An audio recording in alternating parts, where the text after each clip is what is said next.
কিছু কিছু মেয়ে আছে, সব না। এই তোমরা আবার আমার ফাঁসাই দিও না, সব কিন্তু সেম না, ঠিক কিনা? অনেক বোন আমার গালি দেয়, না বুঝে। সব মেয়ে তো সেম ক্যারেক্টার মেনটেন করে না, ঠিক কিনা?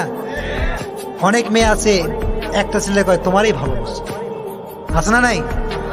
ইউ আর মাই এভরিথিং, তুমি আমার সব। বলে যান একটু কলটা রাখো, ফোন দিচ্ছে আব্বা, কিন্তু দিচ্ছে দ্বিতীয় বয়ফ্রেন্ড, আছে না নাই? যুবক রাত ধরে সব ফোন দেয় গার্লফ্রেন্ডে, ফোন বিজি।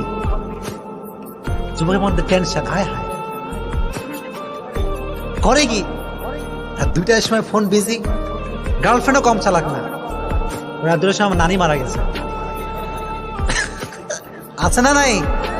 দেখো এগুলো হাসির কথা, কিন্তু কথাগুলো সিরিয়াস।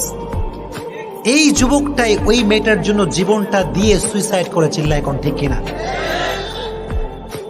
রাজশাহীতে গত কয়েকদিন আগের ঘটনা, একটা যুবক আমাদের এলাকার মেইন রোডে নিজেকে নিজে ছুরি মেরে আত্মহত্যা করছে। নাউজুবিল্লাহ। আমি তো বুঝি, সব বুঝি কি বুঝি না? তোমরা কি আমার বোকা মনে করো? বোকা মনে হয় আমার দেখে? ও চাকু মেরে নিজেকে শেষ করে ফেলছে। পরে খবর দেখলাম যেই মেয়েটার জন্য চাকু মারছে, ওর সঙ্গে বিয়ে হওয়ার কথা ছিল। কি হওয়ার কথা ছিল? তো যুবক যখন আসছে বিয়ে করার জন্য, মেয়ের আবার সেকেন্ড বয়ফ্রেন্ড বের হয়ে গিয়েছে। যুবক, মেয়েদের আবেগে পড়ে জীবনটাকে নষ্ট করা যাবে না, চিল্লায় কম, ঠিক কিনা?